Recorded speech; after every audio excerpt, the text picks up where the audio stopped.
네, 이번 시간에도 선순위 전세권이 설정되어 있는 경매 물건에 대해서 살펴보도록 하겠습니다. 울산광역시 남구 야암동에 있는 1동 미라주 아파트 102동 14층 경매 물건입니다. 건물 면적은 84.749제곱미터이고 25.64평입니다. 24%까지 유찰돼서 8,715만 6천원입니다. 5차 입찰기일은 2024년 9월 26일입니다. 매각 물건 해당은 15층 중에 14층입니다. 사용승인은 2004년 10월 13일입니다. 임차인이 있는 물건이고 전입일자는 2021년 1월 4일입니다. 보증금이 3억 6천이고 대항력이 있는 거로 나오고 있습니다. 그리고 선순위 전세권 등기자이고 선순위 전세권 등기자입니다. 그리고 등기부 현황을 살펴보면은 2021년 1월 4일에 공유 자체는 지분 이전이 있었습니다. 매매 거래 가액은 4억 1천만원입니다. 그 다음 2021년 1월 4일에 전세권 전부에 대해서 전세권 설정이 있었고 채권 금액은 3억 6천입니다. 존속 기간은 2020년 12월 30일부터 22년 12월 29일까지입니다. 이 물건도 전세권을 살펴보고 임차인의 대항력 부분도 한번 살펴보고 그렇게 하는 게 중요해 보입니다. 일단 그 말소 기준 권리하고 전세권하고 그 다음에 대항력 부분을 살펴보는 것으로 하겠습니다. 먼저 말소 기준 권리의 종류는 매 시간마다 말씀드리지만은 부동산 경매 물건을 권리 분석하기 위해서 가장 기초적이고 가장 핵심 부분이 바로 이 말소 기준 등기를 알아야 권리 분석을 할 수 있습니다. 그럼 말소 기준 등기의 종류가 압류, 가압류, 저당권, 건저당권, 담보 가등기, 경매 개시 결정 등기 이렇게 6가지가 있습니다. 이 6가지의 경매 권리가 해당 경매 물건의 등기부에 저는 다 6가지 있을 수도 있고 또 없을 수도 있고 또 3가지만 있을 수도 있고 그렇습니다. 또 2가지만 있을 수도 있고 그리고 여기서 이 권리들 중에서 등기부상의 접수일자가 가장 빠른 등기가 바로 말소 기준 등기가 됩니다. 그리고 이 6가지 중에서 6가지 포함해서 또 한 가지 더 추가되는 것이 전세권인데 전세권은 전세권으로 그냥 있으면은 말소 기준 권리가 되는 것은 아니고 집합 건물, 아파트나 다세대에 전세권이 설정되어 있거나 그리고 단독주택에 토지나 건물 전체에 전세권이 설정되어 있을 경우 그 전세권에 의해서 경매를 신청하거나 또 전세권에 의해서 배당 요구를 할 경우 이때는 전세권도 말소 기준 등기가 되는 것입니다. 자, 그러면은 이 물건에서 말소 기준 등기가 되는 것을 한번 살펴보겠습니다. 자, 등기부 현황을 살펴보면은 이렇게 권리가 4가지의 권리가 있습니다. 그래서 조금 전에 살펴본 바와 같이 전세권이 건물 전부에 설정되어 있을 때는 그리고 경매 신청을 했을 때는 전세권이 되는 전세권 말소 기준 권리가 됩니다. 그런데 지금 보면은 인수로 잡혀 있다는 것은 전세권이 선순위 전세권으로 있으면서 경매 신청이나 그리고 배당 요구를 하지 않은 상태로 볼 수 있는 것입니다. 만약에 선순위 전세권이 경매를 신청하거나 배당 요구를 하면은 말소되면서 선순위 전세권이 말소 기준 등기가 됩니다. 그래서 선순위 전세권이 경매를 신청하거나 배당 요구를 하지 않았기 때문에 그 후순위에 있는 건저당이 말소 기준 등기가 되겠습니다. 조금 전에 살펴본 바와 같이 이렇게 말소 기준 등기의 종류에는 압류, 가압류, 저당권, 건저당권, 담보가등기, 경매 개시 결정 등기 중에서 등기부상의 접수일자가 가장 빠른 등기가 말소 기준 등기가 되는 것입니다. 전세권도 될 수 있지만은 전세권은 아파트처럼 집합 건물인 경우 그리고 단독주택 같은 경우는 토지와 건물 전체에 전세권이 설정되어 있는 상태이고 그리고 그 전세권에 의해서 경매를 신청하거나 또 경매를 신청하는 경우도 되고 또 다른 경우는 전세권에 의해서 배당 요구를 하는 경우에 전세권이 말소 기준 등기가 되는 것입니다. 이 물건에서는 전세권이 선순위로 있지만은 배당 요구나 경매 신청을 하지 않다 보니까 그 다음 순위로 접수 순위가 빠른 건저당이 말소 기준 등기가 되는 것입니다.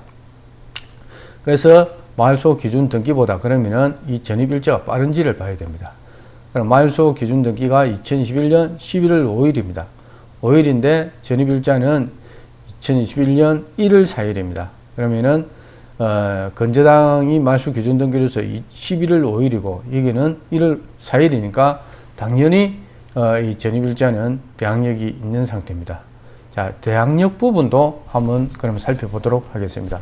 조금 전에 살펴본 것은 왜 건저당이 말소 기준 권리가 되고 말소 기준 등기가 되는지 살펴보았고, 전세권이 선순위 있지만은 선순위 전세권이 왜 말소 기준 등기가 되지 않았냐면은 경매를 신청하거나 배당 요구를 하면은 전세권이 말소 기준 등기가 되는데 배당 요구를 하거나 경매 신청을 하지 않았기 때문에 그 후순위에 있는 말소 기준 등기인 건저당이 말소 기준 등기가 되었다는 것까지 살펴보았습니다. 그러면은 임차인의 전입 일자에 따른 대항력 발생일을 한번 살펴보겠습니다.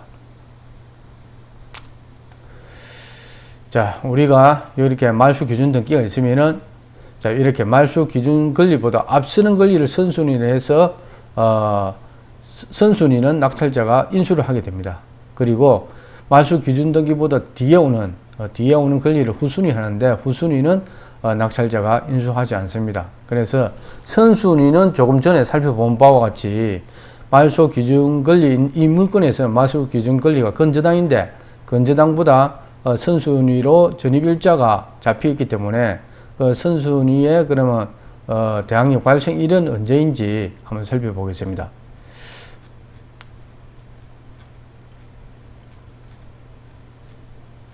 자, 대항력 효력 발생일은 주택 인도와 주민등록을 모두 마친 다음날 0시부터 대항력 효력이 발생합니다.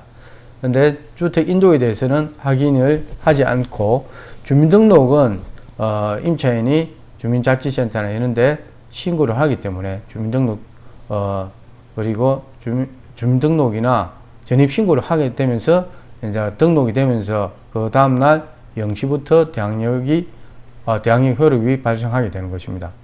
자, 이 물건을 살펴보면은 전입을 2021년 1월 4일에 했습니다. 그러면은 요 조금 전에 살펴본 바와 같이 주민등록을 모두 마친 그 다음날 0시부터 대항력 효력이 발생합니다. 그래서 이 물건에서도 역시 전입한 2011년 1월 4일 그 다음날 5일날, 그러니까 1월 5일날 0시부터 대항력이 발생하게 되는 것입니다. 그러면은 건저당의 이 말소 기준 등기는 2021년 11월 5일, 요 임차인의 전입일자의 대항력 효력 발생일은 2011년 1월 5일 0시부터 발생하는 것입니다. 그래서 이 건저당의 말소 기준 등기보다 임차인이 전입일자가 훨씬 빠르고 대항력 발생일이 1월 5일이기 때문에 1월 5일 0시부터이기 때문에 임차인의 보증금에 대해서는 대항력이 있게 되는 것이고, 그리고 전혀 확정일자나 배당 요구를 하지 않은 상태이기 때문에 낙찰자가 이 보증금을 인수하게 되는 것입니다. 전세권에 설정되어 있지만 전세권도 역시 배당 요구를 한다든지 경매 신청을 하지 않은 상태이기 때문에 지금 낙찰 받으면은 이 3억 6천을 전액 인수를 해야 되는 그런 상황입니다. 그래서 이 물건은 그러면 입찰가를 산정하기 위해서 이 물건의 건물 면적을 한번 살펴보겠습니다. 84.749제곱미터입니다.